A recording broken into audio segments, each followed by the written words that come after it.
Hey yo, what's up guys? Gimana kabar kalian hari ini? Semoga sehat selalu dan dimudahkan rezekinya selalu. Pada video kali ini, Mimin mau menceritakan sebuah film yang sangat keren nih guys. Ya, film ini singkatnya mengisahkan seorang bodyguard level atas atau sering disebut triple A bernama Bryce yang mengawal pembunuh kelas kakap untuk menjadi saksi kekejaman seorang presiden. Penasaran dengan kisah selanjutnya? Yuklah kita masuk ke film The Hitman Bodyguard Semongko.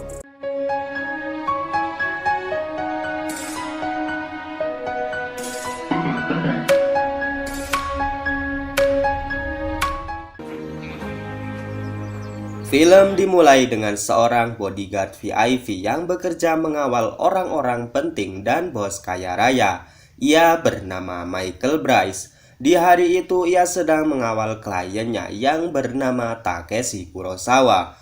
Pada awalnya Bryce melakukan pekerjaannya dengan mulus dan mengantarkan Takeshi Kurosawa menuju pesawat pribadinya. Namun belum saja pesawat itu take off, tiba-tiba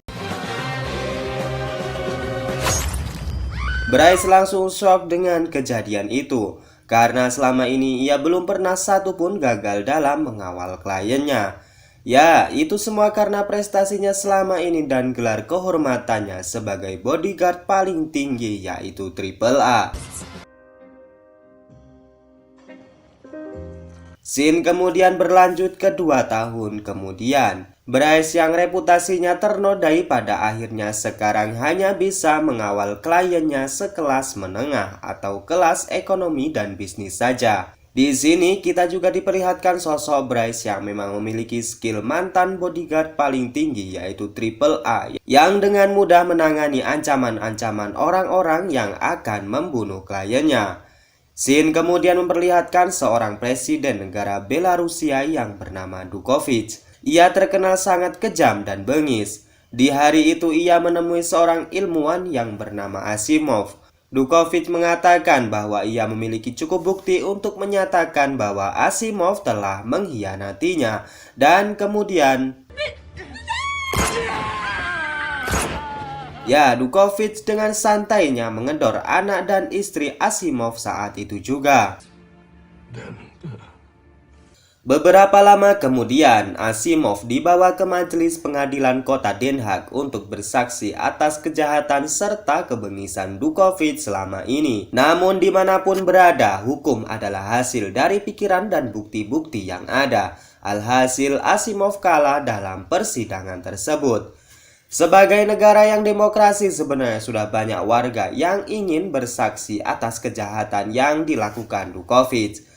Namun sama halnya dengan Asimov, mereka tumpul akan bukti-bukti. Dan selain itu banyak anak buah Dukovich yang membantai mereka sebelum suara mereka diutarakan di meja pengadilan. Para Interpol kemudian memiliki sebuah cara di mana mereka menyuruh seorang pembunuh bayaran yang sangat profesional untuk menjadi saksi atas kejahatan Dukovich. Ia bernama Darius Kinke. Kinke sebenarnya menolak permintaan Interpol. Namun karena ia diancam bahwa istrinya akan ditahan, akhirnya ia menyanggupi permintaan Interpol.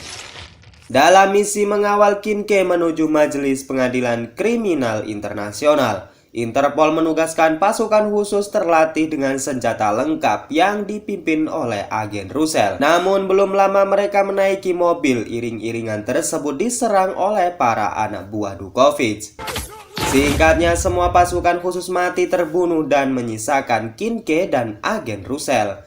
Setelah kejadian itu kita diperlihatkan aksi dari Kinke yang dengan santai tapi barbar menghabisi semua anak buah Dukovich seorang diri. Ingat, seorang diri. Kemudian Russell membawa Kinke menuju safe house. Di sana Kinke mengatakan kepada Russell bahwa mereka harus berhati-hati karena besar kemungkinan Dukovich telah bekerja sama dengan salah satu anggota Interpol. Mendengar tuturan Kinke, Russell kemudian menghubungi orang kepercayaannya yang tak lain adalah mantan pacarnya. Ia adalah Bryce. Russell meminta Bryce untuk mengawal Kinke agar sampai ke pengadilan kriminal internasional dengan selamat. Di sini Bryce yang masih sayang dengan mantannya pun mengiyakan permintaan Russell. Lalu Sin menunjukkan seorang direktur Interpol yang bernama Gene Fletcher adalah orang yang telah bekerja sama dengan Dukovic dan yang telah memberitahukan keberadaan Kincaid kepadanya. Tak lama kemudian Bryce pun datang ke safe house. Di sini kita diperlihatkan alasan kenapa Bryce waktu itu meninggalkan Russell, yaitu karena sebelum terbunuhnya Kurosawa, ia memberitahukan kepada Russell tentang Kurosawa. Dan Bryce menganggap bahwa Russell lah yang telah bekerja sama dengan pembunuh itu dan memberitahukan keberadaan Kurosawa. Russell yang kesal karena ia telah dituduh seperti itu akhirnya memutuskan Bryce dan memilih untuk tidak lagi berhubungan dengannya. Bryce kemudian bertemu dengan Kincaid dan kemudian mereka malah baku hantam dikarenakan dulu Kincaid sering mengincar kliennya untuk dibunuh. Namun pada akhirnya mereka terfokus pada tujuan saat ini, yaitu mengantar Kincaid menuju pengadilan kriminal internasional. Di dalam kantor, Russell menceritakan Kincaid dan Bryce kepada atasannya. Fletcher yang mendengarnya kemudian segera menghubungi Dukovic untuk memerintahkan anak buahnya agar segera mengejar Kincaid. Di tengah perjalanan, Kincaid berusaha untuk melarikan diri.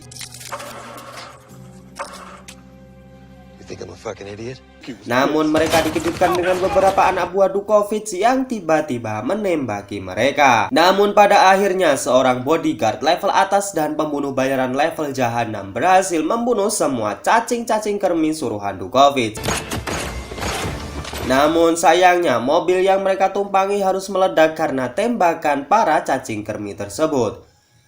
Namun untunglah rombongan bis suster lewat dan mereka berdua kemudian menumpang untuk menuju ke Amsterdam, yaitu rumah di mana Bryce dulu tinggal. Sesampainya di Amsterdam, Kincaid kemudian bercerita kali pertama ia berhasil membunuh seseorang. Saat itu ia masih bocil sekitar umur 16 tahun. Kincaid terpaksa membunuh orang itu karena orang tersebutlah yang telah menghabisi ayah kandungnya. Well, I wasn't prepared to wait that long. Dan yang lebih membagongkan adalah Kincaid selama ini telah menghabisi nyawa seseorang sebanyak 250 jiwa. Sungguh prestasi yang sangat mengencrotkan. Setelah itu mereka sampai di rumah lama milik Bryce. Dan kemudian Kincaid diam-diam kabur dari Bryce. Namun Bryce berhasil menemukannya dan malah berhasil menyelamatkan nyawa Kincaid yang diam-diam akan dibunuh oleh anak buah Dukovic dari belakang.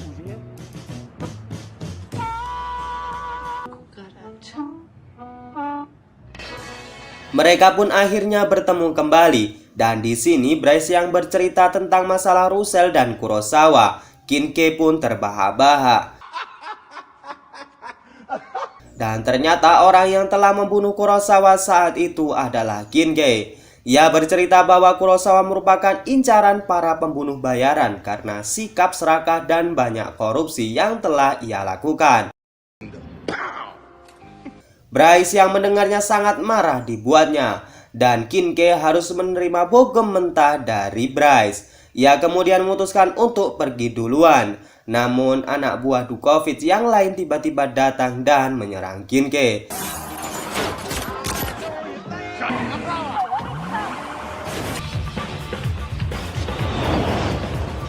Dan kemudian Bryce pun terpaksa membantunya. Akhirnya Kincaid berhasil kabur sedangkan Bryce berhasil ditangkap oleh para cacing kermi Dukovic. Singkatnya, Bryce dibawa di suatu tempat lalu disiksa dan dipaksa untuk memberitahu keberadaan Kincaid saat ini. Kincaid yang semula tahu bahwa Bryce yang telah menolongnya mengorbankan diri untuk ditangkap akhirnya tiba dan kemudian menghabisi para cacing kermi tersebut.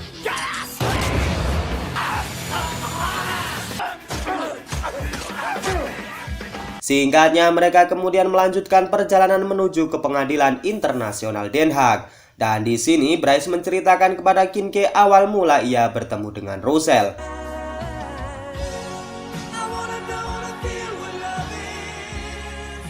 Tak lama kemudian mereka kembali dikejar oleh para cacing kermi Dukovic. Dan di sini disajikan adegan kejar-kejaran dan perkelahian yang sangat seru.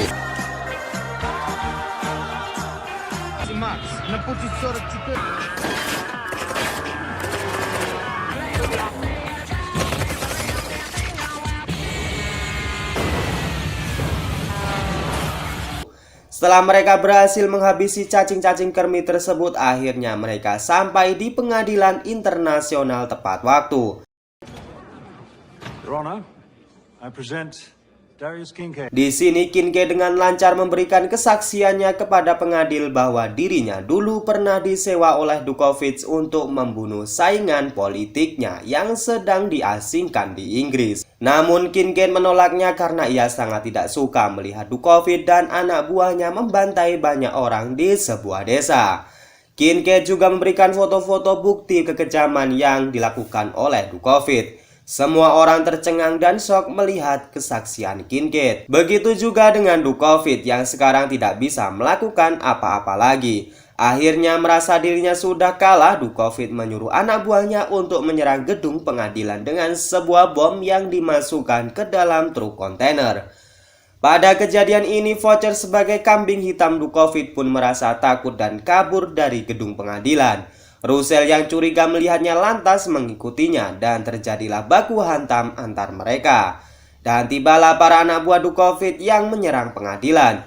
Begitu juga truk yang berisikan bom pun diledakkan dan membuat gedung serta massa ambyar tak karuan. Saat semua orang di dalam gedung panik, Dukovic dengan pistolnya bersiap membunuh Kincaid. Namun dengan sigap Bryce meloncat dan menyelamatkan Kincaid. Karena hal tersebut, Bryce tertembak di bagian perutnya dan ia tidak bisa apa-apa lagi. Ia kemudian menyuruh Kincaid untuk segera memburu Dukovic dan membereskannya. Dan di sini lagi-lagi Kincaid beraksi dengan banyak membunuh anak buah Dukovic dengan sangat amat mudah sekali baginya. Dan akhirnya ia sampai di atas gedung dan di sana terdapat Dukovic yang sedang menunggu helikopter jemputan dari anak buahnya. Sementara itu, Russell berhasil dicekik oleh Voucher dan hampir membuatnya tewas. Namun tiba-tiba Bryce datang dan langsung menembak Voucher.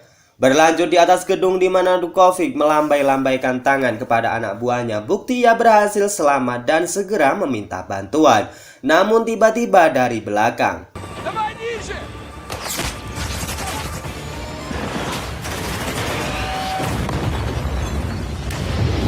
sekarang tinggallah Kincaid dan Dukovic yang saling berhadap-hadapan. Kincaid kemudian menembak kaki Dukovic dan menyudutkannya di pojok gedung. Kincaid kemudian menjelaskan kepada Dukovic bahwa ia hanya mau membalaskan dendam Bryce, bodyguard level AAA. Dan itu artinya ia hanya mau menembak Dukovic dengan satu tembakan dan selebihnya.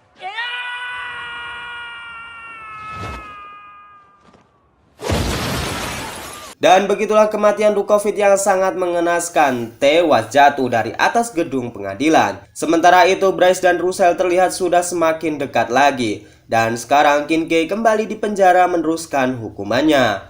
Namun setelah beberapa bulan kemudian Kincaid berhasil kabur dari penjara dan menemui Sonia, istri tercintanya, untuk merayakan hari ulang tahun pernikahannya. Dan film ini pun selesai, guys. Terima kasih saya ucapkan kepada For Movie Lovers. Saya doakan yang sudi like dan subscribe channel ini semakin banyak rezekinya dan panjang umurnya. Saya Najwa, wassalamualaikum warahmatullahi wabarakatuh.